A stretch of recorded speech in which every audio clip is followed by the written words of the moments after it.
Thank you for coming. So welcome to the producers pitching their projects, powered by AI Forecasts, presented by Largo.ai. This is a partnership we've had for the past 3 years, and they've done this type of presentation at the European Film Market in Berlin and at the Cannes Festival. Largo.ai, for some of you who don't know, enables smart content pre-testing in movies and ads using advanced AI. It emerges generative and predictive tools for data-assisted insights on content, character and casting, audience and financials. And being in the market almost for 5 years, it has more than 500 active clients, from large studios to the independent production companies. It's my pleasure to introduce our moderator for this session, Dr. Breven Warren, who is a doctoral researcher of indie film finance. She passionately believes in the power of independent filmmakers, storytellers, and artists. And Breven is currently working on her second doctorate in independent film finance and success strategies. She has contributed to new technologies in the entertainment industry, including leading blockchain and fintech solutions. She actively operates a mentorship filmmaker program, currently in its 17th year, and has a wealth of experience working in prestigious filmmaker organizations, including the Sundance Institute, Film Independent, AFI, and Outfest. Breven is a proud PGA producer and is also honored to be a member of SAG-AFTRA since 1989. Breven's passion for serving and supporting independent filmmakers, storytellers, and artists is grounded in her ongoing efforts to be a more transparent and transformative leader with each opportunity. She hopes to add value to the independent filmmakers and contribute to their personal success strategies. Please give a warm welcome to Breven Warren.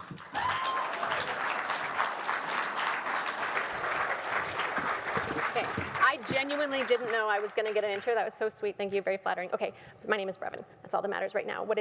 I'm going to read, because we're going to do this so fast, because this is all about the filmmakers pitching. So I'm going to read as fast as I can so that we can get as most focused on you guys doing your pitches, okay? My name is Breven. I'm grateful to be here. To begin, most importantly, we are all here because of Largo.ai, okay? Largo is here because of Sami Arpa. Sami is uniquely intelligent, okay? This doctor of computer science focused his research on computational aesthetics. That's right, he has literally researched how to empower AI holistically to understand the arts through math equations, okay? So to bring him back to consensus reality, he is also a filmmaker himself. But because of his unique position and perspective on things, he has been able to build a future-forward technology for the industry from a solutions-first, systems-thinking approach to invite streamlined innovation to the entertainment industry and its processes. I am here to proudly introduce Sami and invite him to introduce Largo.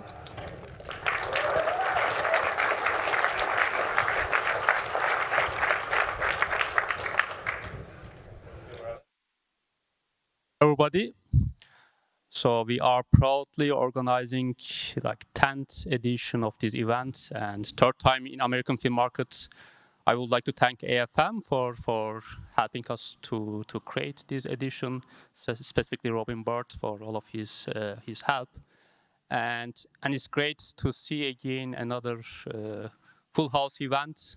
Our event is getting a lot of attention, and yeah, I think part of that is we have great projects that you will see 20 of them, and we add this AI aspect to that, which makes it even more interesting to see all these insights together with the projects. And I just want to walk you through what type of insights that you will see today, so that you have an idea. Some of you have been, I'm sure, already in our events, so you have a basic idea of that. But if we get the slides on the screen, please. Okay, here we go. So that is the slide that you will see once our producers are presenting. And just wanting for you to know, the producers who are presenting here, they have used our tools, some of them a few years, some of them a few months before coming and presenting here. And in Largo.ai, that if you are not if you don't know how it's working, let me give you a quick overview. Basically, you put your content as an input. It might be a treatment, a screenplay, And the system provides insights in 3 categories. The first category is the content itself.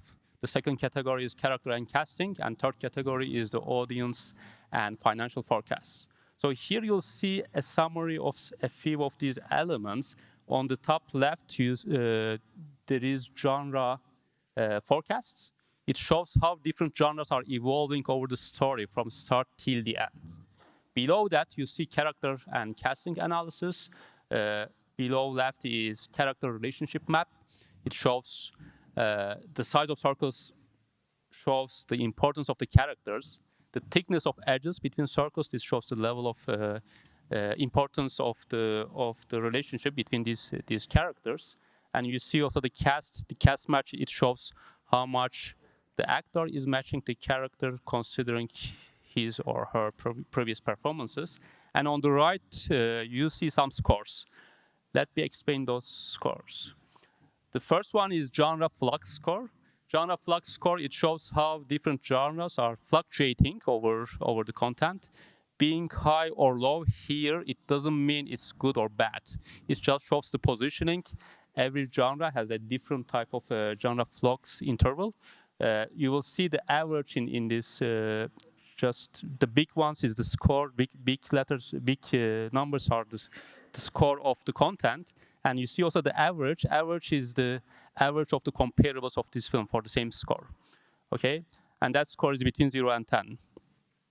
And we have some scores also related to emotional response. So the system is predicting what type of emotional response the audience will give to that content. We have 2 scores for that.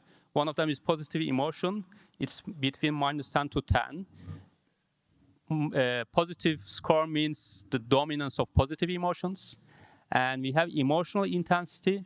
That is positive or negative. It shows like the intensity of overall emotions. Again, you'll see the average of that as well from the comparables of those films. And finally, you will see the demographics predictions, the dominant audience by gender and age group for each film. You won't see the financial predictions for the films, but for that you can connect to Largo.ai Connect to see more detailed predictions about these films. Once you look at financial forecast, the important thing is to check also the assumptions, because financial forecast is not only about the content, it's together with its packaging, what's the budget, P&A, all these things, and you'll see the return on investments together with that as well. One last thing from my side, at the end of all presentations, we will have a winner. We have a new tool that we call simulated focus groups. I will introduce that at the end of presentation. And we tested all projects with these new tools. We have some scoring through these tools. And the one who got best score will get also an award. We will announce that at the end of presentations. So I guess we keep it going. We can continue with the presentations. Breven.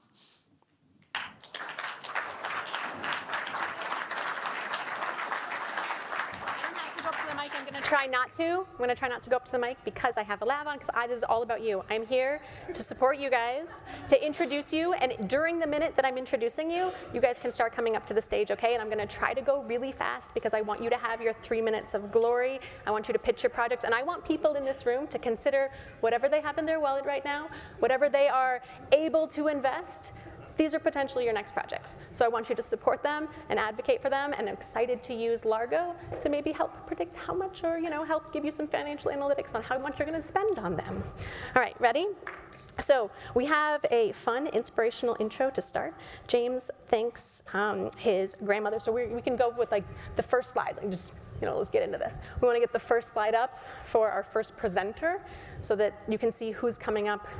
Yeah, all right, here we go. So we have a fun, inspirational intro story to start. James thanks his grandmother for forcing him to love theater because she was also an usher who took him with her to work. So here he fell in love with classics and questioned pop culture icons. James, you can start walking up at any time. James has worked his way up and across the industry from an education in literature to reading for development. He has established his own production companies and now stands strong with his wife and additional professional partners on the current company, of which A Blessing, The Life and Times of Viktor Frankl, is just one of many. But let's dive into it and hopefully getting into some meaning therapy all of our own. How's everybody doing? Yeah. I'm going to refrain from making any comments about crowd size because we've probably all had enough about that. So I'm James Dillon with Indiespire Films. Thank you all for being here, and thank you, Largo.ai, for hosting this event. Picture this. You're a doctor on top of the world, living large. You're well respected. You're the toast of the town. You climb mountains, write books, treat patients, date nurses. Things could not be better. Then your childhood best friend shows up in a military uniform with a death head pin on his collar. And he tells you the new government has deemed you a useless eater. You are officially life unworthy of life, marked for death. And you may not have a lot of time left. Your friend offers you a tool to help you save lives. But you refrain. You hesitate because you know that doing so may cost you your own. But you're a doctor and a leader in the community, and people come to you and they ask you, what should we do? How do we react to this? How do we get by? And you tell them, hate is the fiction of a diseased mind. It is a lie. And like all lies, it will take far too many resources and far too much effort to sustain. So this hate will pass over us. But the Nazi hate does not pass over. And the killing begins with innocent little children. This is the story of Dr. Victor Emil Frankl. Perhaps the only man Steven Spielberg ever stood in line to meet. Victor's books, including Man's Search for Meaning, have sold over 20 million copies worldwide, and they continue to inspire millions today. Largo.ai's projected revenue for this film ranges up to $500 million. That's more than Oppenheimer was projected when it first rolled out. This film will change lives. The roles in the script are awards worthy. That from 20 international film festivals, the Blacklist, and Short Scripts. Victor falls in love. He and his wife, Tilly, take the risk. They save others and lose everything and everyone except each other. And then the Nazis separate them too. The story of how they struggle to survive and reunite will make you laugh. It will make you cry. It will lift you up. And it will inspire you to remember it is not enough for us to merely survive. No matter how much or how little time each of us have left, we have an opportunity to be a blessing. If you feel inspired by that, our film company, we're in development and pre-production, and we need you to help make this film and be part of a blessing. Thank you so much. Thank you, Largo.ai. And thanks to my wife, Julia. Thank you. And like the closer I get, you gotta get off. Okay. So, but James, that was amazing. James, you did it. Thank you so much. All right, next, Devon Bray. So Devon is always and has been an artist, and he's applied his untiring football integrity and work ethic to his creativity and ingenuity by building a production company grounded in family and community in his hometown of Wichita, Kansas. Come on up here, Devon. While actively building an expansive and engaged audience to his work around the world, 7 of his completed feature films are streaming online. You can go and watch them right now, and he's here to tell about his next project. Thank you, thank you. I would like to thank Largo.ai for this opportunity. Thank you for creating this tool for filmmakers. It's definitely a game changer. My name is Devon Bray, the writer and director, to be honest. The best way I can explain this movie is by sharing one of the reasons why I produced this movie. I wanted to give our viewers a run for their money, pulling them away from social media. To do that, I had to produce a high engaging movie for our audience ages between 18 to 50, which is data provided by Largo.ai. Sorry about that, y'all got a little nervous. The good news is I won't leave you to your imagination because this movie is completed. Search To Be Honest on YouTube, and you can see our trailer. It's To Be with an Honest. I could show you better, I could tell you how special this movie is. I'm blessed to own my film company that produce our films, which help our budget. Bray Films is a family business in Wichita, Kansas, ran by myself, my wife, my daughter, my son, and his wife. So yeah, family business. We have over 2 million followers on Facebook, combining all our like pages and groups, which contribute to our success, marketing our films to the masses. We are connected to Indie Rights, a growing distribution company with over 600,000 subscribers on YouTube. Our trailer has 40,000 views, not including all the thousands of views from multiple uploads. And that's just our actors uploading the trailers. So it's doing real good. And we actually premiered it yesterday, and I had to fly here today. And we had a really good turnout. Now, I can give you a little insight of this movie.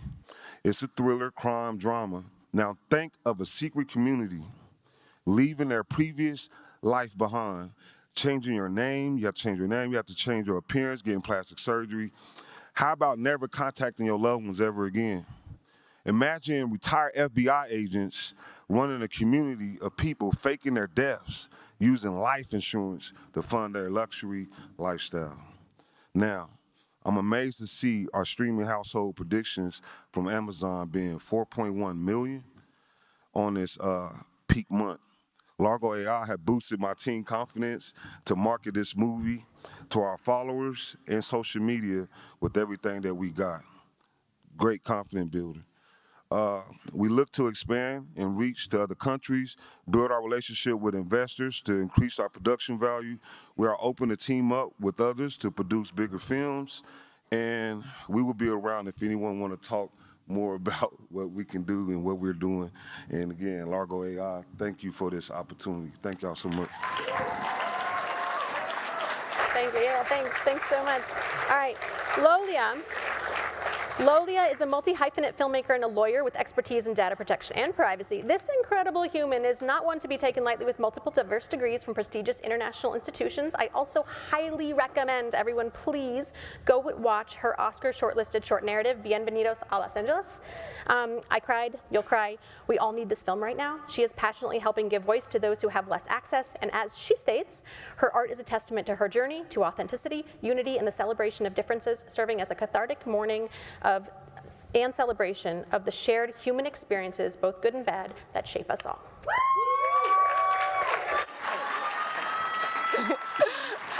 Thank you. Given the current state of the world, I think we could all do with a badass feminist saga in which a 12-year-old young girl and her mother unite to burn down a convent and defeat some evil nuns. Enter Discipline, a genre-blending, coming-of-age crime thriller that feels like Moonlight and Beasts of No Nations meets Matilda. And it's based on my true life story.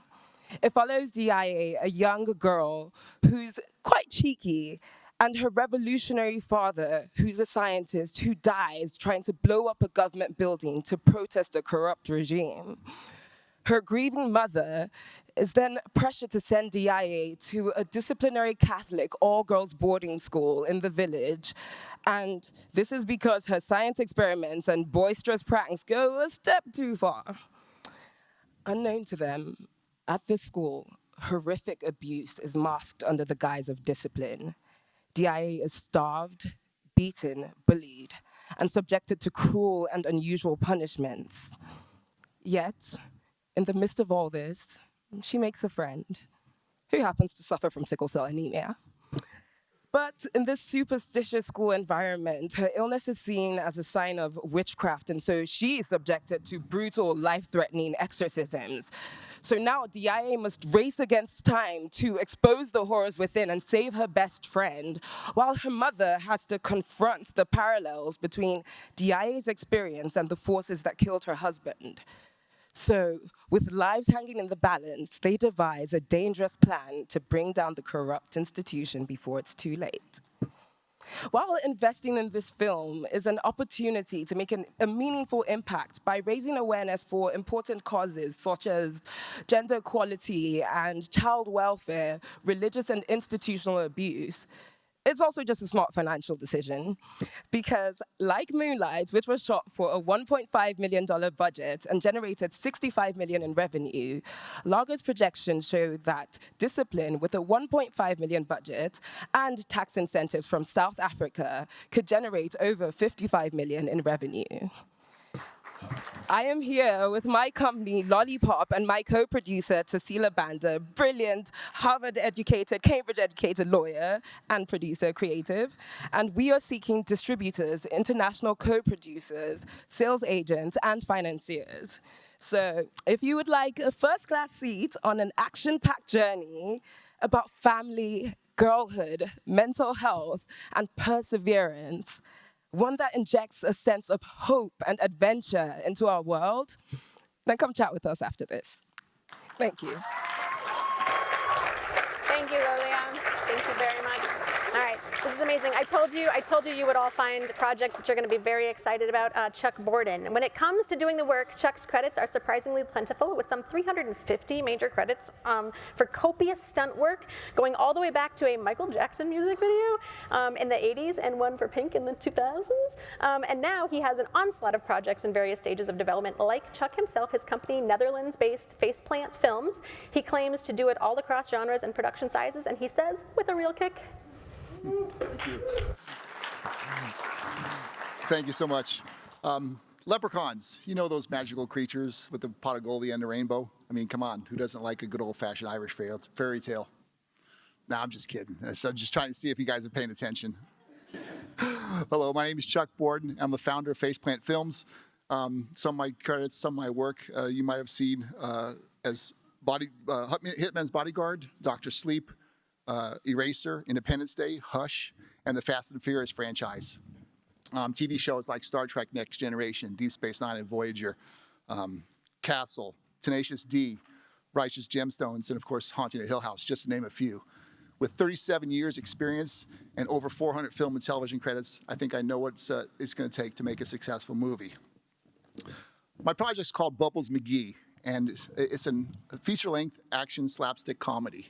I want you to think of The Birdcage meets Goodfellas, all wrapped up in an episode of Monty Python's Flying Circus. It's kind of the craziness of this show. And it's the one I'm going to present you today, and of course, unless you guys like the leprechaun idea. Bubbles McGee is based around a flamboyantly gay man who's down and out in his luck and winds up inheriting an Irish pub in Ireland. He discovers when he gets to Ireland that opening the pub is not going to be easy. He encounters mafia mobsters that try to extort money from him before they'll let him open up. He's thrown at the feet of kind of a homophobic rugby player and his more compassionate girlfriend that help him along the way. And then, he just kind of learns that life isn't what it was meant to be, and things aren't always what he thought they would be. It's a journey of ups and downs, good times and bad times, and not taking things at face value. The finale pits the mafia mobsters against the rugby player and a team of drag queens in an epic battle that will excite you, make you laugh, but most importantly, entertain you and make you want to come back for more. Faceplant Films is already in talks with several Irish co-production deals, including Larry Bass with Cinewell Productions, based in Dublin, and John Brady with Daniel Media, based in Galway. These co-production deals will help us secure the Irish Section 481 tax credit, which has just been increased to 40%. So this makes it a win-win deal for everybody. So I ask you, who wants to sit down for a pint and journey with me at the end of this rainbow to find that pot of gold. Thank you, Largo. Thank you so much. I appreciate it. Okay, so next, you guys are doing great. Keep the love, because there's a lot. We have a lot to do. This is number 5. All right. So David John Jeffrey, also known as DJ Jazzy, is a director and producer building Invisible Sword Productions as a sustainable studio in the UK and the Philippines with projects across the globe. David is advocating for untold stories that will have the greatest impact. David's films have garnered abundant festival awards and recognition. David is here with Guy Mansfield, a professional filmmaking multi-hyphenate whose personal family story is also what brings them here today. So after working together on another film, they identified this as their next exciting collaboration opportunity.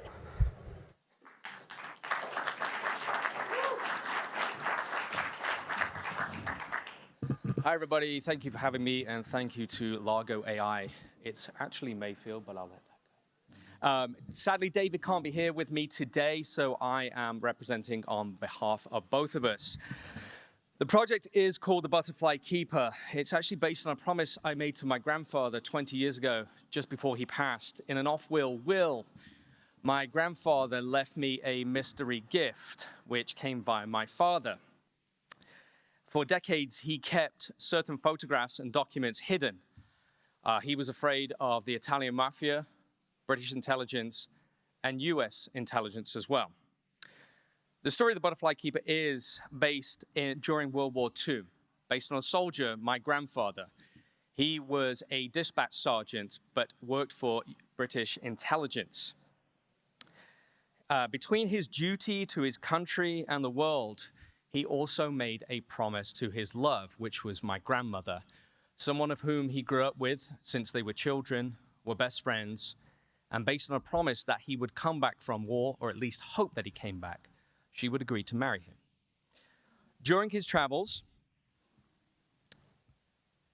he captures a certain photograph, a certain Italian dictator. We all know him as Benito Mussolini.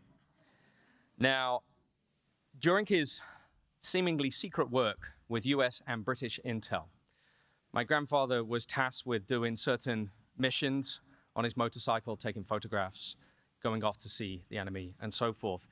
Working with historians back in Dallas, Texas, which is where I actually reside now, we've been able to ascertain a little bit further information, and now begs the question, was my grandfather, in accordance with the stories that he told me, ordered to be one of the assassinators for Benito Mussolini?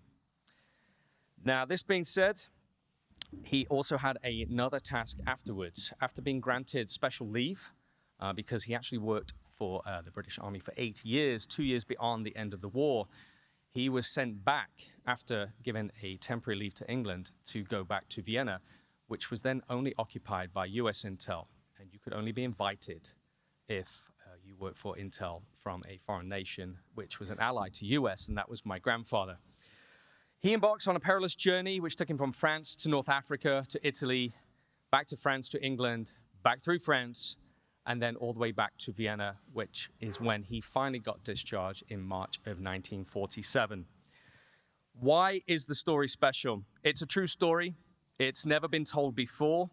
It has a wonderful array of actors that we would like, to put into this. It has a fantastic return on the investment for a very low threshold investment initially, and we are looking for people who resonate not just with war, people who like drama, people who like a romance story, and this is a different kind of war movie because it's true, because it does have a heavy element of romance which truly propels the backbone of this story, and just generally a passion for genuine, true storytelling in film. The title serves as a allegorical metaphor. It's the way my grandfather was raised by my great-grandfather, who was a butterfly keeper, and he used butterflies as metaphors to teach him about how to perceive life, engage in social and intimate relationships, but also later in his work. For us, as the audience, we get to see a small window into that, but the takeaway is that it serves as a metaphor for war itself. To quote our Buckminster Fuller, there is nothing in the caterpillar that tells you it's going to be a butterfly. And like so many men who came back from war, they also came back haunted, as if infected by another predator, and others merely bloom, but not without the steel grit to preserve and nurture their freedom, which for my grandfather was to ensure that he got back in one piece so he could protect my grandmother and then have a happy life thereafter, which he did. The letters of engagement for the Butterfly Keeper thus far is the well-renowned fashion designer Zhang Toy, who would be serving as the art director, as well as Dr. Quintino Baidrique, who would be the costume designer. And we also have music given to us by Samuel Kellner. His stage name is Samu. The ROI for the Butterfly Keeper based on Largo.ai projections is a low investment threshold of 20 million with a prediction rate of return from as low as 66 million through to an average of 112 and as high as 170 million. I thank you all so much for your time. Any further questions, please do ask me. And it is my birthday weekend, so if anything, please come and have a beer with me afterwards. Thank you. Thank you so much. Okay, we're jumping into, I'm going to introduce two creators. Harold is a global citizen who is actively working in all aspects of filmmaking. Rod is a global brand and marketing expert. The two connected the gap across New Zealand and Australia, produce Ditchwater Productions. Their professional approach to international projects brings them here with one of their numerous projects in various stages of production. Gentlemen.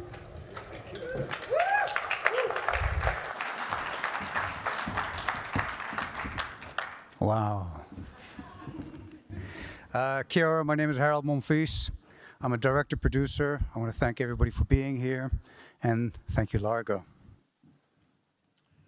G'day, I'm Rod Vallis, writer, director, producer. I'm from Australia. Harold's based in New Zealand. We work together across the Tasman Sea, known locally as The Ditch. So our company's called Ditchwater Pictures. And today, we are pitching a fish out of water, romantic comedy, Western adventure about an Australian cowboy who sets out to make the world's greatest ever Western in India. It's called Cowboys and Indians. One cowboy and 1 billion Indians. Think Crocodile Dundee meets Shanghai Noon at the best exotic Marigold Hotel. And who's our target market? It's Cowboys and Indians. Everyone gets it. Everyone, everywhere. Rod and I have been working around the world for a long time. At the same time, we both have a long history working in India. We've also been working with Largo.ai to understand the assessment, the commercial viability of cows and Indians, and the numbers are looking, well, I could say I'm very happy with this. We've also done an assessment based on with known actors, because ours was originally without, and the numbers are ridiculously high, and we're happy to talk about that a little bit later in private also. The one thing that we haven't considered that nobody can read is the 177 million Indians in India that watch English-speaking movies. I'd love to get $1 from each. Our budget is $12.5 million. We've secured $4 million already, and there's across-the-board production incentive 40% between Australia and India. We are here looking for partners, friends, sales agents, distribution, and obviously a little bit of money. Our hero, Jack, learns that there are no good or bad races in the world, just good and bad people, and that love is far more powerful than hate. We believe the world needs our film now because it's been a long time since an Australian film tickled the whole world's funny bone, and the world could sure use a laugh at the moment. And it wouldn't be an investment opportunity without a franchise offering. So join us too for the second installment of Cowboys and Indians, when our hero Jack goes on the world's greatest ever cattle drive to round up all the sacred cows from the streets of India to move them to the greener pastures of the foothills in the Indian Himalayas in Cowboys and Indians 2, the roundup. One cowboy and 1 billion cows. Thank you. Thank you. Thank you. Thank you, Largo. Thank you. Thank you so much. Thank you. I was pretty excited about that. In my notes, I had Crocodile Dundee meets the Disaster Artist. It was together. Combo. Saw you. Okay, Andrew Liu. I got to take a minute. I'm just a couple minutes behind on the schedule, so I got to speak really fast. But Andrew Liu is a Chinese-American filmmaker doing all the things. This producer, director, writer, went to Brown, is a DGA director, and now, with partner Andrew Lau, under their own Initial A Entertainment, developed a slate of Chinese-American co-productions. Their first film, Revenge of the Green Dragons, was produced by Martin Scorsese, premiered at TIFF, and was acquired by A24. So this film, what you are doing, I want you to keep doing that. I want everybody to learn from you. All of your films are on our watch list now. We need to watch your movies and understand how this is happening and how we can support you with that. Perfect. Thank you. Thank you. My name is Andrew Liu. I'm the co-writer and director of Road Rage. I want to thank Largo for organizing this event and also for creating an amazing product. I also want to thank Celia, one of my producers, as well as Gigi, for making the trip out from New York. It means a lot to have you guys here. I know we only have 3 minutes, so I want to make this quick. I want to start with a question. How many of you out there have ever fallen head over heels for someone? Right. I'm not looking for names, just what happens in Vegas stays in Vegas. And how many of you have watched in horror as the relationship that you've created with that someone starts to unravel? Watching the disillusion of a marriage in real time is actually a difficult thing. It's almost as if, the more you try to hold it together, the more everything just slips through your fingers. That is the emotional bedrock for our film, Road Rage. Right? It's a story about a couple from Hong Kong. Years after the fact, they still have issues of unresolved feelings. They absolutely, every time they see each other, their conversations are punctuated with anger, resentment, aggression. I don't know if any of that sounds familiar to you guys. But this is all backstory, of course. Our movie begins in Hong Kong with a hit-and-run accident. A grade school drama teacher carelessly steps off a curve. She's hit by a truck. She happens to be an acquaintance of our divorced couple. When local authorities are unable to locate next of kin, our couple becomes custodians of her ashes. Since they knew this woman from before, they actually realized that she has a brother who lives in Iowa. So setting aside their significant differences, they decide to do the right thing and travel to the United States to deliver these ashes to her last remaining next of kin. They hop on a plane, land in Chicago, begin their trip through the heartland of America. But as fate would have it, after checking into a roadside motel, the couple meets a local bartender named April. What they don't know is April's a fugitive of the law. When April asks for a ride the next morning and gets in the car with her fellow traveler, she sets in motion a dangerous and lethal cycle that only gets worse as April's boyfriend begins chase. So now, not only is there a boyfriend chasing after this vehicle with 3 strangers, but local and federal law enforcement are now chasing April and her boyfriend. And Hong Kong, of course, now has questions about circumstances surrounding the hit-and-run accident. All of this leads to a sweeping and stunning reveal of the truth behind the couple from Hong Kong and the woman whose ashes they carry. Road Rage is a high-octane genre film about love, betrayal, and divorce. It's also a prestige film about self-determination and female empowerment. Think of it as a cross between an art house existential film like Drive and the witty action drama Mr. and Mrs. Smith. The movie's Road Rage.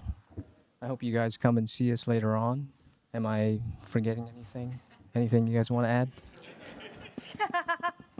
Hey, if you guys are a divorced couple and you guys got those elements in it, it's gonna drive you nuts. This is a high-acting movie, and we're gonna make you laugh. You're gonna scream. You're gonna be on the edge of the seat. So come check us out, and we're Road Rage.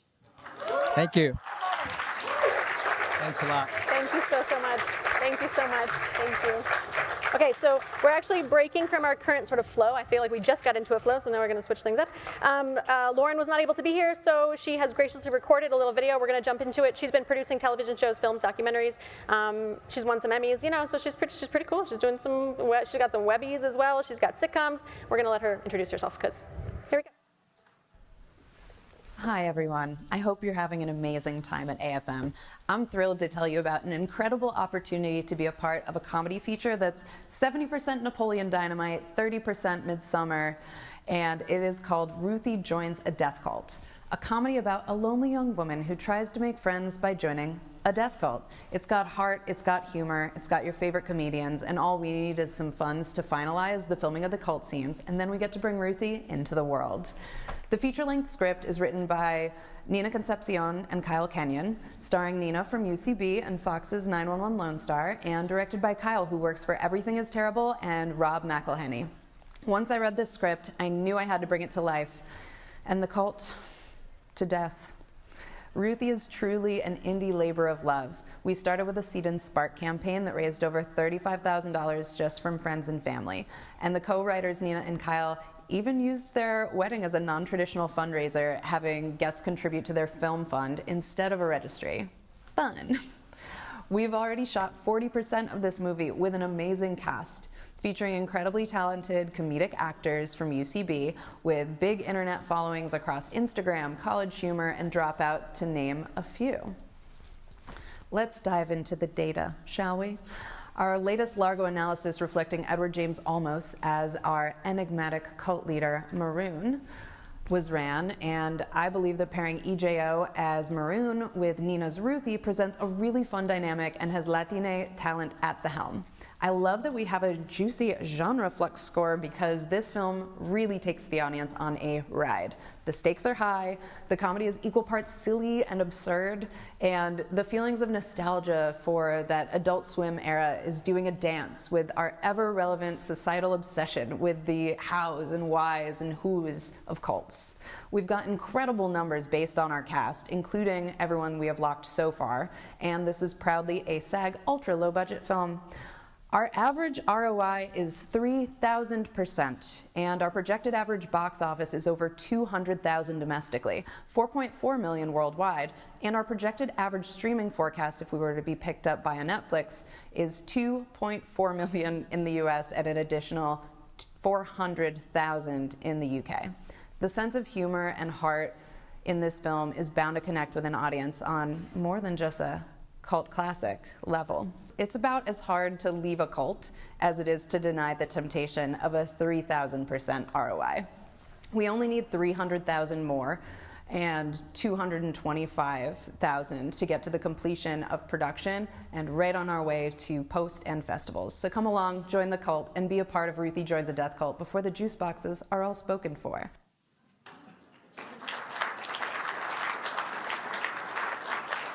So, Eddie Eniel is a Puerto Rican filmmaker working in Miami and Orlando. He and his company, Eagle Focus Media, are creating award-winning creative and commercial content. He's had a prolific festival run with the last few films gaining recognition. He began his visual arts career in New York. He started working as an actor. He went to New York Film Academy and TVI Actor Studio. His work includes August Rush, Enchanted. He was also on the Lipstick Jungle. Take it away, Eddie. Thank you. All right.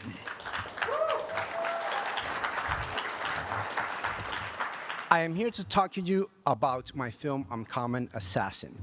The film is in the action genre like John Wick. So think of John Wick, but before he was a hitman, he was a motivational speaker like Tony Robbins, okay? So needless to say, the film has a great character arc. The first thing that I want you to know about myself is that it is my utmost interest and focus that the film becomes a financial success. And that is because obviously no one wants to lose money and the success of my career depends on it. So, right? Every successful film has a formula and this is mine. Number one, the film is in the action genre, which is very commercial. As I mentioned, it's in the style of John Wick, which was the 14th highest grossing film of 2023. Uncommon Assassin has a fresh, strong, and exciting script that has already received 2 awards and 4 selections. Besides being a great story, the film has great action scenes, car chases, and great action throughout. I have taken the time to select the right actors that will reach the film's target audience and at the same time being affordable. All of my previous films have been winning films, and to date, I can say that I have 64 awards and 17 nominations from film festivals all over the world, and I am very confident that this film will also be a winning film. I am planning to film in Puerto Rico because the Puerto Rico Film Commission has up to a 55% tax incentive. The film has received great financial predictions and with a budget of $4.5 million. And now for the log line. A highly successful motivational speaker's life is completely overturned when a ruthless hitman wants to kill him and his family because his hitman brother committed the wrong hit. Now he must do the unthinkable and become a hitman himself to protect his family.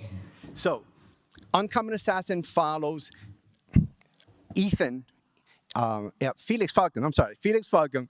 He is a motivational speaker. His brother Ethan is a hitman. He used to be a Navy SEAL. Now he was given a hit that was an entrapment. He killed the uncle of Brunnen, who is another hitman. Therefore, he violated the hitman code, and now the consequences is that all of his family is now targeted to be killed. So Ethan, realizing the grave danger that his brother and his family is in, offers a grim solution. He suggests to train his brother in the dark art of becoming a hitman. So Felix reluctantly accepts in order to protect his family. I have a full synopsis. I have a sizzle reel on my website, eaglefocusmedia.com, eaglefocusmedia.com/films in development. I hope I motivated you to be a part of my film. Thank you very much. Thank you so much. Okay, Prashant Shah is here, right? Prashant Shah is here. He's local, so he was the only one that didn't check in right away. Prashant, you're here? You're gonna introduce your film? Prashant. All right, Prashant, you're local, man. You're here. We're here for you. All right, well, meet the Shahs. We'll talk about that later with Prashant. You guys can look up the info on Largo. You can use the app, which is amazing. You guys are all doing amazing. You guys are doing incredible. Okay, we're gonna jump to the next one then, because Prashant, right, one more time. All right, Prashant. Okay, Steven, you're gonna jump in here then. So how are we doing? I am excited to introduce you to Steven, whose online presence is surprisingly limited at the moment, but Steven, I think you're just humble because I couldn't find a whole lot about you. So what you said your grandfather told you, okay? He said, if you know how to listen, you know what to say, okay? He is working towards creating magic that brings people together, speaking connections, and crafts films that can warm your hearts, engage minds, and honor every voice. So Steven is a part of a team that is dedicated to inspiring the entertainment landscape through captivating stories and strategic business development, all of which I can get very excited about. Steven, go for it. I'm not gonna lie, I feel like this stage is a little creaky. So thank you all for being here. Really, really appreciate it. Thank you, American Film Market. Thank you, Largo.ai. Amazing event. I can't thank you all for coming so much. Actually, give everyone a round of applause real quick for me. That's what I'm talking about. So let me introduce myself. I'm Stephen Buchness, a producer based in Atlanta, Georgia. I'm co-founder of Ghostwrite Media. I've been in the industry for less than 3 years, but I've already successfully tackled a Seed and Spark campaign and also raised $50,000 for our company's capital funds. We have a couple of notable films that we've done on our production company, Strangers in Common, which won Founder Circle Award at LA Film Prize, and Afterlife Crisis, which is now currently up for distribution. My approach is very simple. I lead with a vision and my ability to try to keep everyone sane. At least when that story is creating that dives into madness. Alrighty, so day two. Day two takes us into the life of Brandon, a young man desperate in a calm and chaotic world.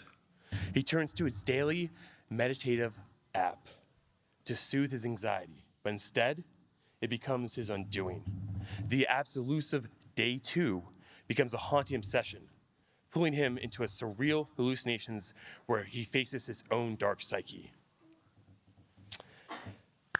But this is actually done by his manipulative friend, Malk. With immersive first-person visuals, the remnants of Hardcore Henry, Day 2 transforms the familiarity into a nightmare, blurring the line between the reality of a mind's chaos. It's unsettling, it's personal, and it resonates with the universal struggle for balance in an unbalanced world. At its core, Day 2 is the vision of Eli Manos, Atlanta-based writer, director, and composer. Eli's received his bachelor's from Cleveland State University and has scored over 100 short films and 5 feature films to the date. His unique ability to blend visuals and sound emotional grippings, narratives that make him a perfect creative force for Day 2. His background in composing means he understands not just the story looks like, but what it has to feel like. It isn't just a script, it's a film that people will long live with after the credits roll. To bring this vision to life, we're filming primarily in Georgia, taking advantage of the state's film tax credit and transferable incentives to maximize efficiency. For added cinematic depth and key landscapes, we will be also shooting in Ohio, where additional credits and incentives allow us to create a striking visual contrast while staying efficient. This ensures a high-quality production with a lean, focused budget of only $5 million. Day 2 isn't just another psychological thriller. It's an experience. It puts audiences in Brandon's shoes, living his unraveling from the inside out. With gripping visuals, resonant themes, and Eli Manos' masterful touch, Day 2 is a film designed to captivate, terrify, and most importantly, stay with its audience. The story for today? Maybe. Story for tomorrow? Why not? About the search for peace when the world and your own mind won't let you have it.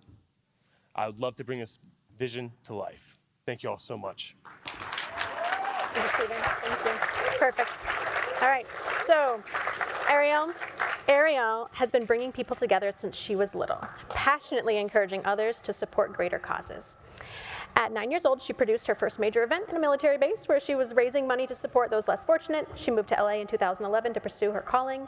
She found a writing consultant in Randall Franks. She works in operations and has overseen studio operations for over 600 projects at Warner Brothers Studios. And we are all going to want to watch her proof of concept for this film, which she has also written a novel for. So this is amazing. Keep going, Ariel. Thank you very much. I'd like to thank Adrian Boll from the Action Method, Largo.ai, and the American Film Market for having the opportunity to talk to you today. My name is Ariel Armstrong. I'm the director, producer, and the writer of the romance drama, It's Not About You. Randall Frakes, my screenwriting mentor, and also a character based on him and our relationship, told me when I drafted the screenplay, this is a modern day twist of the classic Casablanca. He said, with Richard being Richard, Catherine being Elsa, and God being the freedom fighter. It's still the same old story, it's still the same old story, a time of glory, a case of do or die. The world will always welcome lovers when time goes by. Catherine, heartbroken from a relationship that she thought was going to end in marriage from Paul, she embarks on a journey going to Catalina Island for a new job. And while there, she realizes that her love of history and music is also part of the person that she meets. His name is Richard. He's an eccentric, shy organist, and he serenades her with the classic songs. She's challenged because with her relationship, she looks for God for guidance and strength because she can't compromise her spiritual values. Now, Richard challenges her to stay true to her soul, transforming her quest into a profound test of faith. We are going to be shooting on Catalina Island. I did my proof of concept there. The director of photography I had said, you cannot get a bad photo on this island. It's the Capri of the United States. It's an island of romance.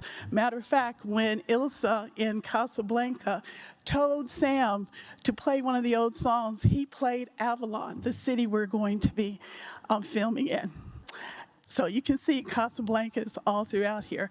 The iconic casino building, which is the movie house down below, Art Deco, masterpiece, 1930s, 40s, and the circular ballroom above, we'll be having scenes there of swing dance competition.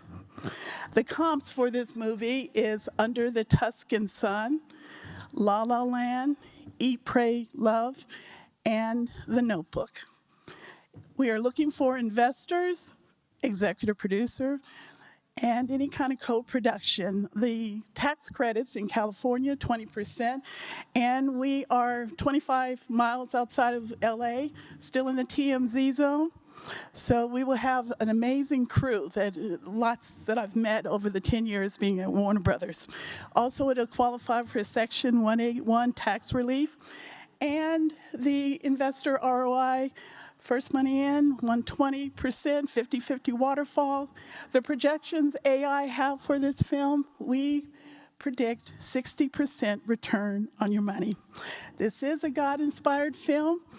The question is, will she stay on the island with the man she loves, or will she go on the path that God has for her? You know, when you come and join us, I think this is going to be the beginning of a beautiful relationship. Thank you. Thank you so much. Thank you. It's wonderful. Okay, so Steve is an Oklahoma-based AI developer and most recently sat as the chairman of the El Reno TV and Film Commission. Through his work, Steve has been connected to a lot of films and been building a community. Most notably, Steve was instrumental in securing Twister for Oklahoma and the film's climax in downtown El Reno. Steve has since left the Film Commission to focus on his own projects, but we believe he is 100% okay. Well, this is a lot easier in front of a mirror. Goodness, I was told I was talking too fast. I was talking far too fast like Vince Vaughn, so I'm slowed this down.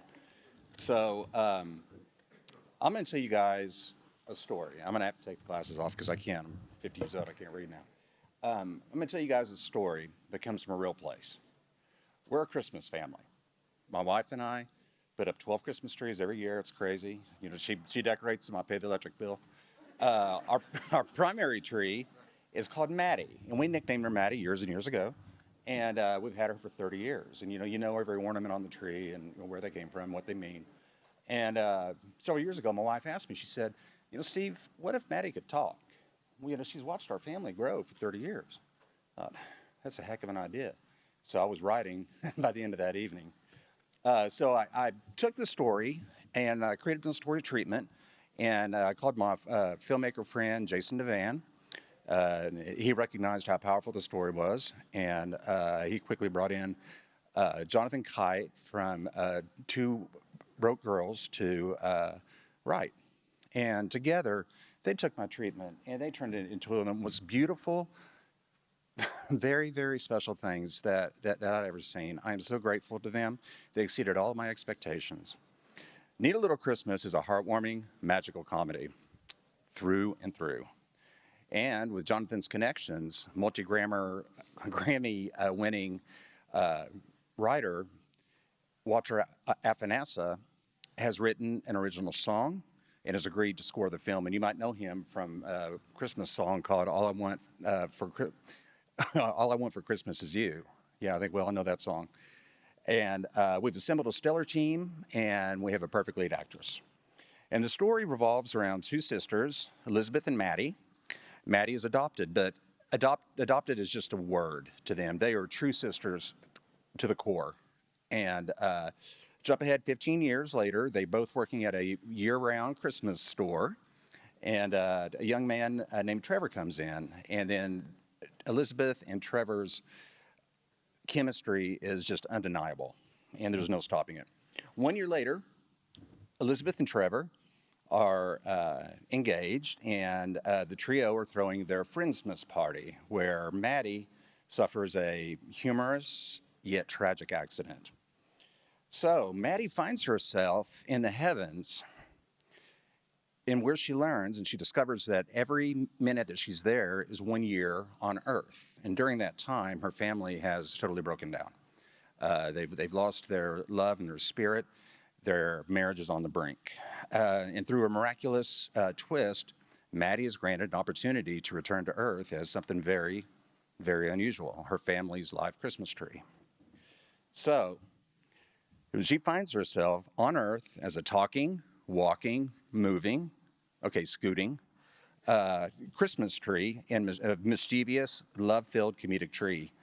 Maddie's youngest niece still believes in magic, so she can see Maddie move and talk, and she can interact with her. With her niece's help, she is able to convince her niece, her other niece, and her nephew to believe in magic again, and then they see her. In a thrilling, and I'm fast forwarding obviously, in a thrilling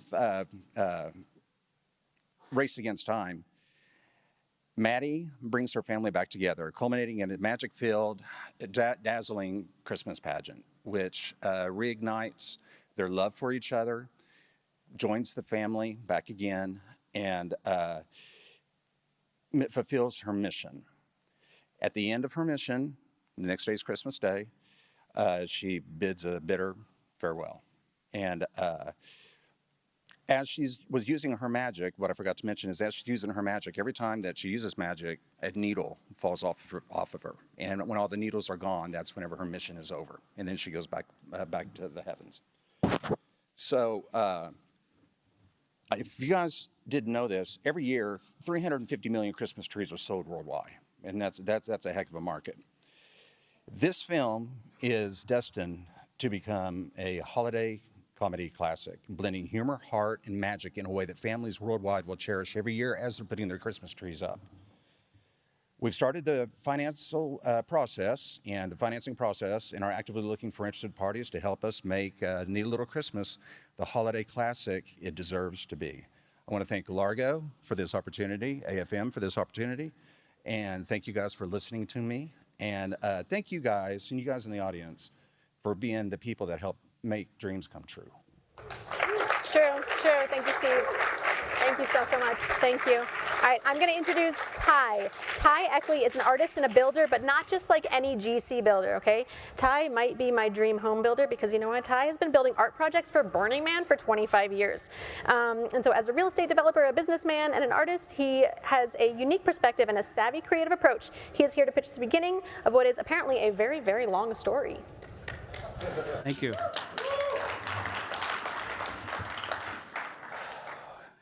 It's middle of the night, dark, in a rundown industrial neighborhood. A cold wind blows a few pieces of paper down a dimly lit street as a lone figure moves from shadow to shadow, as if something was chasing him. He quietly lets himself into a small metal warehouse and rushes up to a festival car. Looks like it should be in a circus or a carnival. Once inside, he straps himself into the front seat and takes a small piece of machinery out from under his shirt. He plugs it into the wall, and suddenly control panels light up all around him. He makes a few adjustments, takes a deep breath, and flips one final switch, and then both he and the festival car dissolve into another dimension, another membrane in the multiverse. Good news. We get to make a science fiction movie. The world that this festival car has entered has a football coach in it, and he's a pillar in his community until one of his student athletes dies, leaving the coach feeling as if he were partially responsible. He loses his safe place in life and soon joins the special forces where he began so very long ago. He is soon assigned to a team of space scientists with a very big problem. And this causes the coach to literally have to James Bond his way through the entire film. More good news, we get to make an action movie. The world around all these people is anxiously watching the first mission to Mars on the return leg of its journey back to Earth. As a large asteroid enters the far side of the solar system, it changes course very slightly 3 separate times and begins to slow down, aiming directly at Earth. We've been making props for about 5 years. We're represented by Ramo Law in Los Angeles, and we're working with Bond at Buffalo 8. For special effects, we're working with Phantom FX Tippett Studios out of their London offices.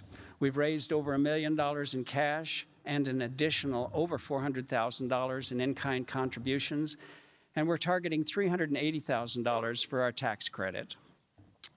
If you'd like to see some very nice, interesting Largo analyses that say things like 877% return on investment for the hard money and other interesting things, or maybe you'd just like to see some really cool movie props, then please come and see me at the reception.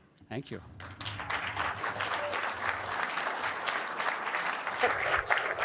Okay. Jason has been working in the industry for a very long time, mostly in post-production, so including supervising for Happy Madison, working directly for Technicolor. Also, as a producer, he created one of Stephen King's Dollar Baby shorts. He's created workflows for Robot Chicken TV, and for theatrical marketing, he's also worked on recent major projects like The Batman, Top Gun, Maverick, and Nope. And his debut feature documentary premiered at South by Southwest. Go for it. Thank you. Hi, my name is Jason Charnick. I am the writer, director, and producer of The Absence is Always Present. I want to thank AFM and Largo for this opportunity. Back in 2017, I had to watch from the corner of a hospital room as my wife gave birth to our deceased child, our daughter. She was stillborn, and we named her Shelby. A few months later, I had to put on a happy face as my first feature, Getting Over, premiered at South by Southwest. Did you know there are over 20,000 stillbirths a year in the United States, and that number has been climbing since COVID? I had originally wanted to make another personal documentary about my experience, but it was very hard and very raw, and my wife said, absolutely not. I never brought it up again. 6 years later, though, here we are, and I finally adapted our story into a fictional story called The Absence is Always Present. The Absence is Always Present is a raw, unvarnished look at the compounding effects of grief as seen through the eyes of Doug and Shelley Hensley, an early middle-aged, happily married couple finally expecting their first child. Absence follows in the footsteps of intense and often dark family dramas such as Manchester by the Sea, Marriage Story, and Pieces of a Woman. The film is rooted firmly in reality with complex adult situations and an unapologetic authenticity. When Doug and Shelley are forced to endure the inexplicable stillbirth of their first child, they embark on conflicting journeys of grief and healing as they slowly drift apart. While the film directly tackles the themes of grief and loss, Absence is structured around psychologist Erik Erikson's working theory of human development, specifically the intrapersonal conflicts of the last two stages, generativity versus stagnation, and ego integrity versus despair. These conflicts are universal and are perfectly suited to dramatic exploration. The Absence is Always Present has been developed at this year's Sidewalk Narrative Lab with Stowe Story Labs, and we have an ongoing partnership with Forever Footprints, an organization in Southern California dedicated to helping all those who are coping with infant loss and pregnancy loss. With their continued endorsement, we can increase awareness and engagement on this deeply important issue. The feature script has been defying the odds on the Largo.ai platform, and I honestly believe, as I hope you guys do too, that there are still adult moviegoers in this country and around the world that are interested in serious films with mature themes. And I believe over the next 4 years and beyond, independent film is going to be more important than ever before. There is an urgent maternity crisis in the United States today. And with reproductive rights under attack like never before, the time is absolutely fucking right now to make films like this. Important films tackling often forgotten and ignored stories. Thank you so much for your time. Let's have a nice light conversation about this at the reception afterwards. Thank you. I give you a hug? Yes, absolutely. Thank you so much. Thank you. Thank you. Thank you for, I believe stories can change the world. I believe filmmakers can change the world with their stories. So again, I believe in all of you and what you're doing, and I want you all to get funded. Everyone's thinking about how much, okay. So I want it to happen. I believe in you all, and I believe in your films. So I am next going to introduce Christopher. So I love unions, that's a thing. Our next presenter is both IATSE and SAG-AFTRA. Christopher is a visionary who has been crafting images in the industry from Dolly Grip for major big budget productions like Blue Bloods, The Good Wife, The Amazing Spider-Man 2, to his artistic experience photographing and directing short films and music videos, to his acting role in a Roger Corman film. So Chris intimately understands what goes into filmmaking, and he claims to bring both equal parts prowess, artistic integrity, and positive energy to everywhere he works. Go for it. Thanks. I hope you have nowhere to be, because it's going to take a while. The secret of getting ahead is getting started. Mark Twain said that. Greetings, my fellow filmmakers and dreamers. My name is Christopher El-Assad, and I stand before you with gratitude and excitement at this opportunity to present my feature script called Red. Thank you, Largo, for believing in us, and AFM for having us. So I hate talking about myself, but when you were asking for 10 million space bucks, I think I have to introduce myself properly. This story was created in the wake of Hurricane Katrina in 2005. I had packed up all my belongings from Brooklyn, New York, and I moved to New Orleans just 5 months before the vicious storm swallowed that beautiful city and its people. I lost every material possession except the clothes on my back. And you learn a lot about yourself when you are stripped bare of your worldly things. Not that I really had much, I was only 30 years old, but the one thing that really hurt was I lost my first job, which I was a locations and camera assistant. All I've ever wanted to do since I'm a little boy is make movies. It was never a question or a doubt what I wanted to do with my life, but everyone would remind me that the odds of being a professional filmmaker were impossible. Well, I'm here to remind you that there is nothing in life worthwhile that comes easy. I know everyone in this room shares a common dream: to tell stories through moving images and sounds that can move a person's soul, to shed a tear, or bust out in belly laughter. We stand here today together in that glorious pursuit. I've been a professional A-camera dolly grip for over 18 years in New York City as a proud member of Local 52. I checked my MPI statement this morning, and I've literally worked 35,000 hours on set. I have worked tirelessly to help sculpt the cinematography of some of the biggest movies and TV shows in the world, such as 30 Rock, The Other Guys, Boardwalk Empire, The Amazing Spider-Man 2, Blue Bloods, The Many Saints of Newark, Succession, and many others. I've also had the honor of meeting the Wizard of Oz himself, Mr. Roger Corman, may he rest in peace. He cast me in a principal role next to Treat Williams in Operation Rogue in 2014. Rest in peace, my friend. When three-time Academy Award winner Robert Richardson asked me to return to Louisiana in 2021 to help make Will Smith's epic Emancipation, I jumped at the challenge. I know intimately how the sausage is made. It's occasionally easy, but it's mostly very difficult to create a finished product that really shines. Through these experiences, I've curated projects that are fascinating yet simple, but more importantly, with a measure of logistical groundedness.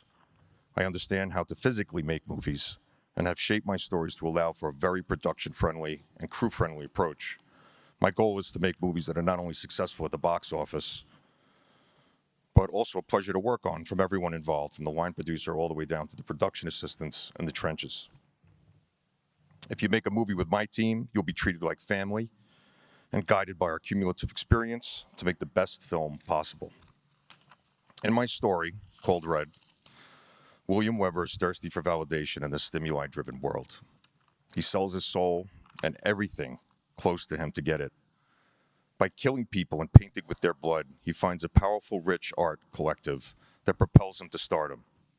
William has finally made it, and his new fame is absolutely intoxicating. But there's one catch. He has to keep killing to feed the beast.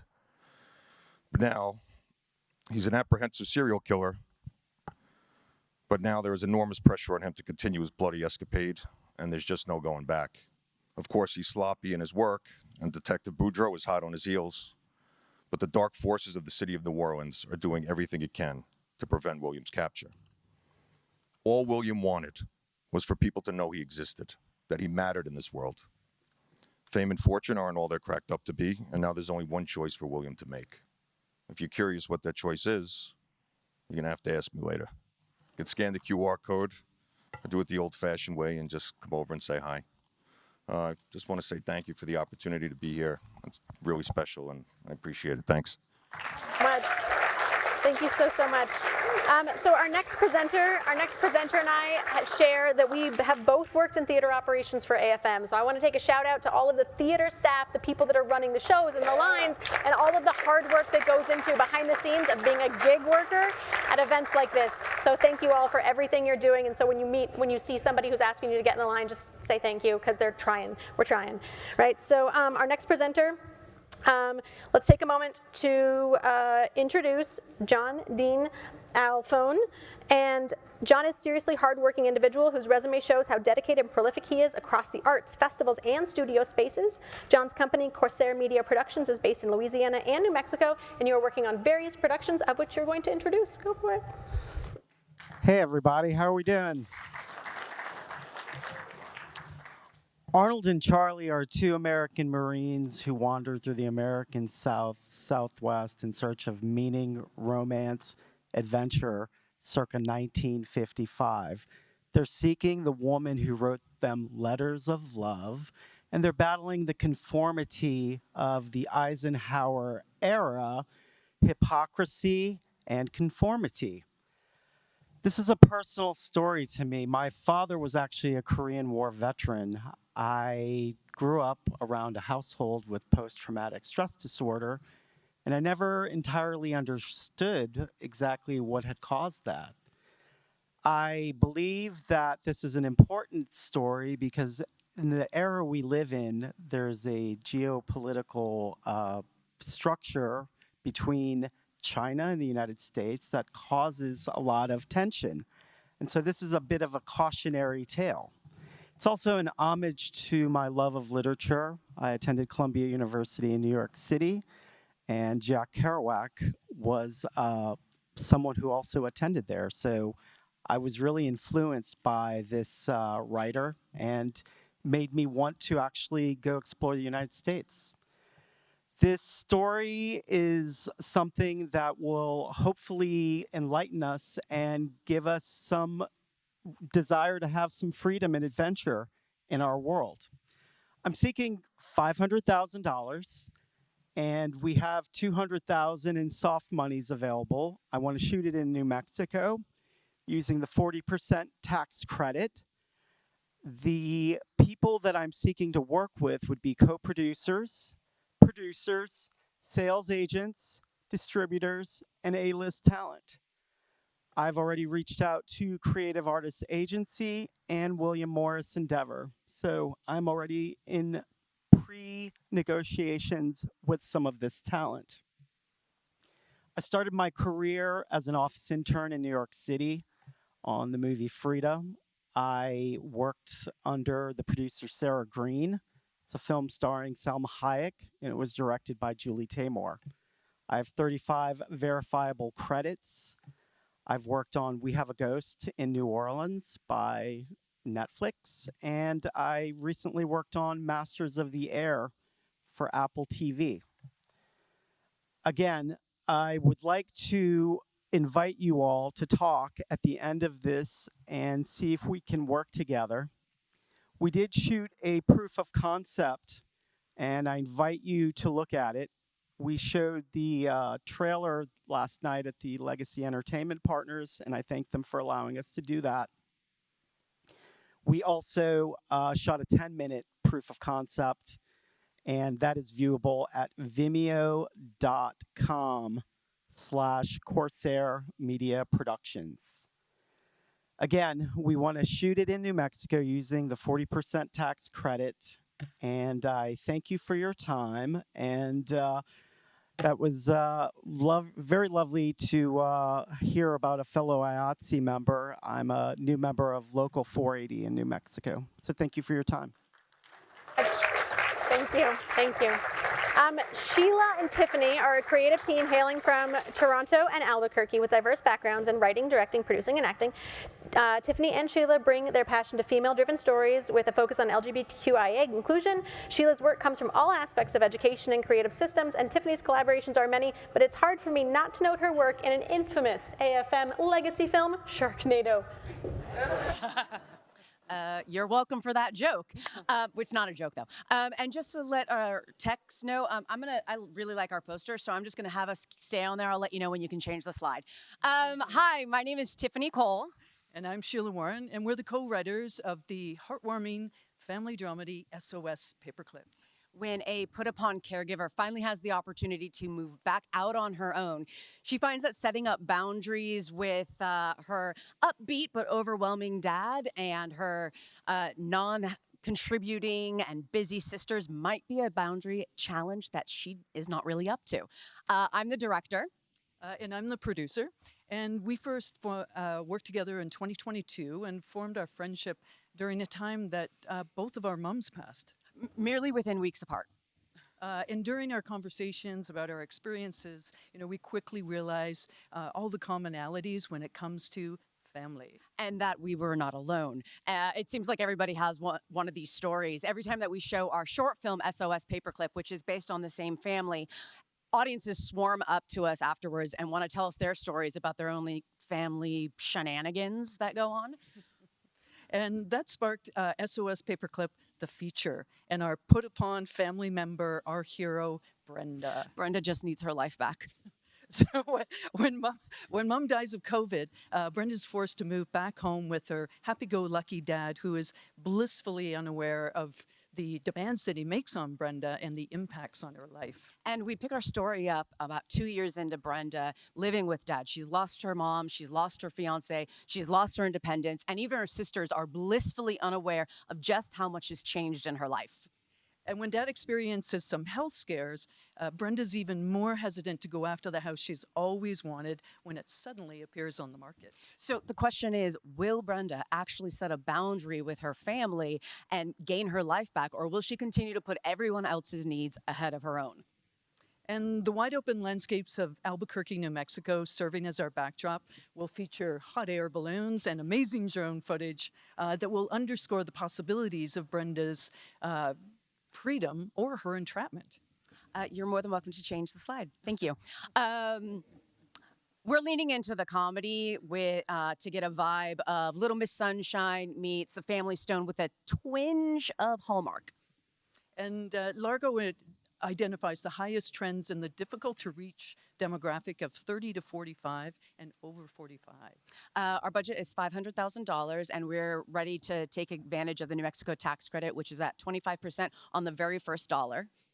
So we're seeking $325,000 to complete our project. I forgot what I was going to say, except for the fact that audiences really respond to this story, and we're really excited to bring it to life on the big screen. Please connect with us on Largo Connect and Instagram. I don't know. Oh, we're almost out of time. We have to jet. I have to go to Bahrain on a plane tonight, so we're not going to be able to stay for the cocktails, but please connect with us. Please do. And thanks so much. Chat with us. We really look forward to it. Thank you. So much. Thank you. Thank you. Thank you. Thank you.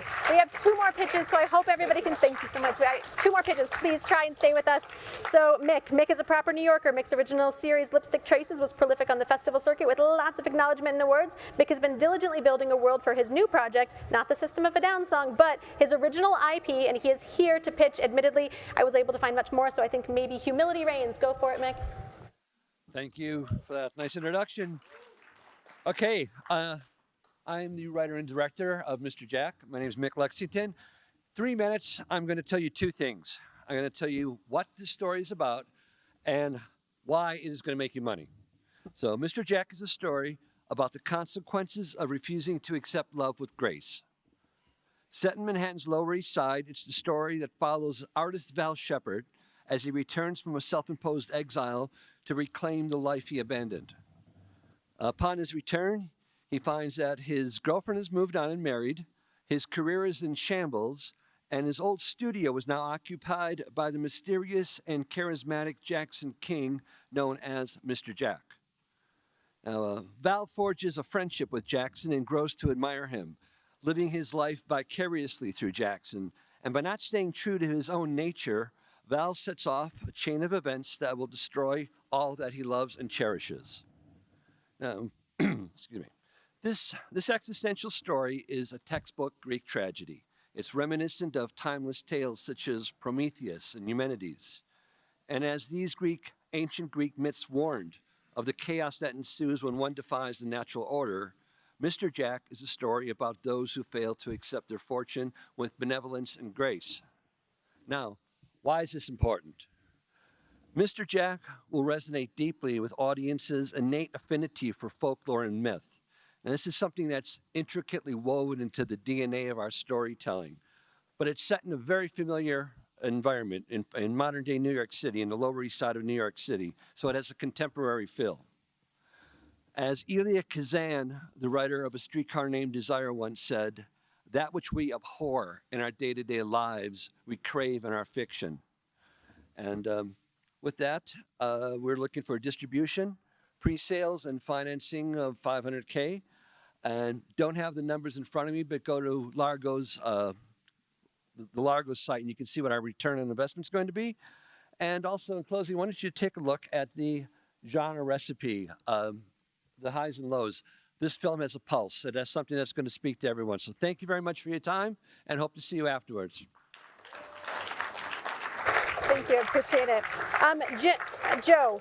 So Joe, our last final presenter, okay, so he's a father, he's a grandfather. I want to thank him for working on two films that are so important to me, Wonder Boys and State and Maine. Come on, thank you for set dressing those films. Jim started working in theater in the 70s as a director, designer, actor, playwright. He began working in production in the 80s, and he's worked on so many feature films, including Silence of the Lambs and Monkey Shines. Jim's most original recent film is available online, and I think everyone should go watch it with their family over the holidays. Jack and the Treehouse. Tell us about what's next. Hello. No, I'm Jim Schneider. I'd like to thank you all for coming here today, and I'd like to thank Largo for this opportunity. My project is called Joe Hill. It's an action drama based on the life of the wobbly songwriter, well, inspired by, we'll say. It's the story of a union organizer that tries to change the world using his music. It's 1915. Immigrants are demonized, the poor victimized. The wealthy few control our world. The Wobblies aren't having it. The Wobblies, the IWW, believe that if they can organize all workers into one big union, they can end wage slavery forever. And Joe Hill is their songwriter. They sing Joe's songs on the picket lines and in the streets.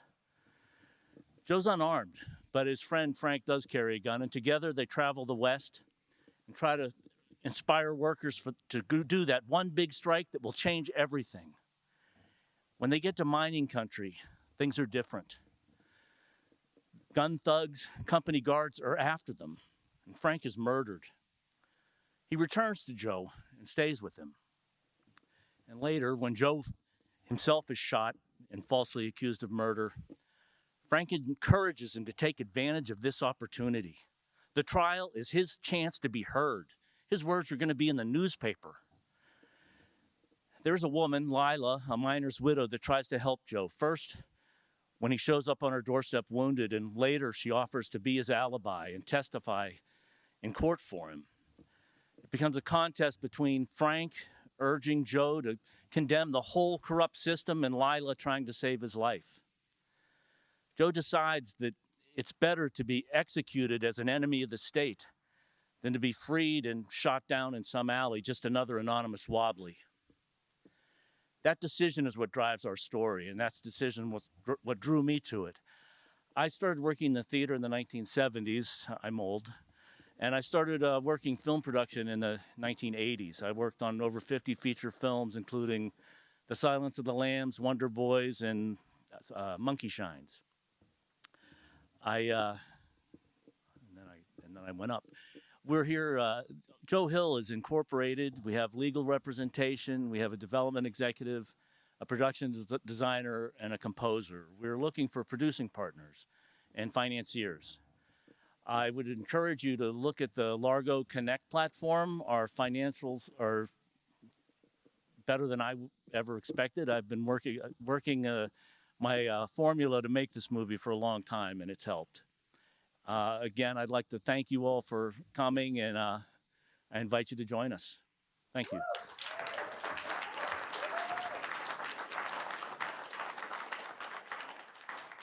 You've all done so amazing. Sami, you're coming up to present an award, right? Yeah. Because this is special. This is new. There's a winner. There's a winner today. I hope you all are going to win. Everyone's going to fund your movies. Hey, so thank you for all presenters again. I think we watched 20 great projects.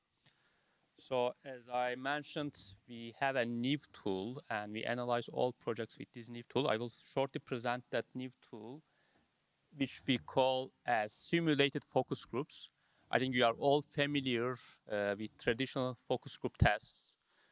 Studios are heavily doing that. You get a panel of people, you show your content, you get their reaction.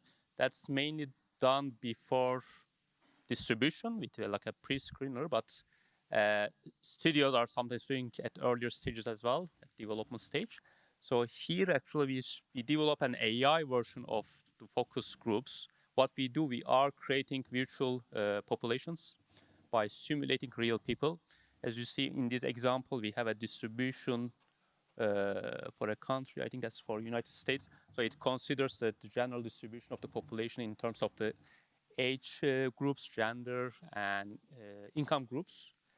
So here you see as an example simulated group. The people you are seeing here, they are digital people.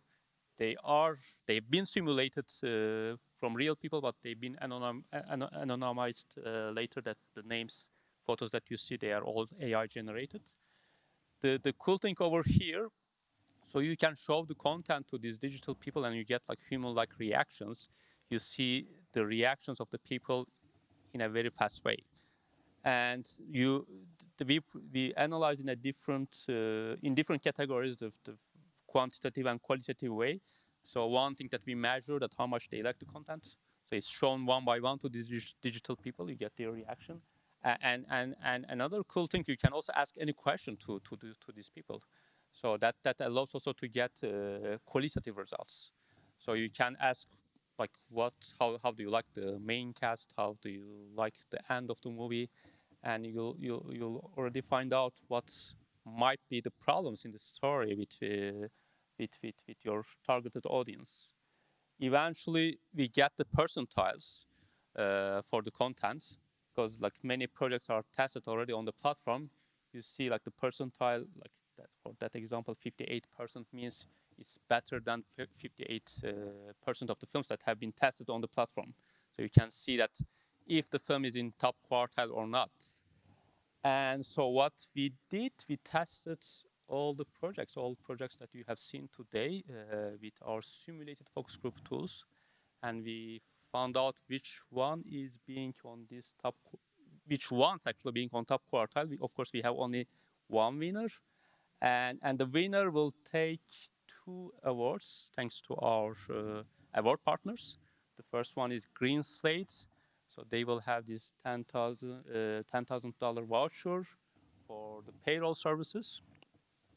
The second one is a studio support by World of Movies, one of the largest studio in Europe. Again, the winner project will get a 50% compensation in case they use that studio for studio rent costs. So, do you have already a winner?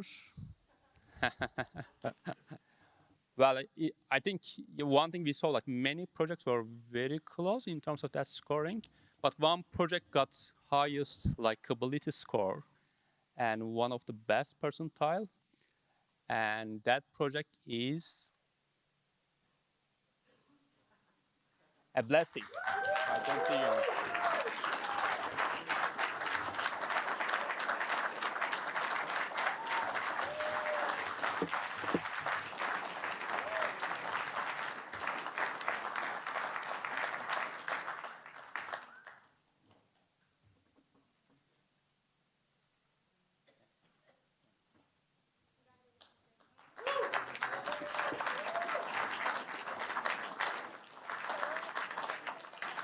Thank you for staying. Thank you for staying with us. Thank you all. Please talk to these filmmakers later. I want to thank you to Largo and to AFM. Largo, this is not the same pitch as last year. You have been iterating. It's improving. That's what I love about data and technology for filmmakers, is that it is more accessible, more equitable, so that you can show what your value is to your investors. And I want everyone to be able to do that with more opportunities and more engagement. So please continue to go pitch your projects, go raise your money, and please spend your money on these filmmakers and other filmmakers here at AFM, because they need to tell the stories that change the world.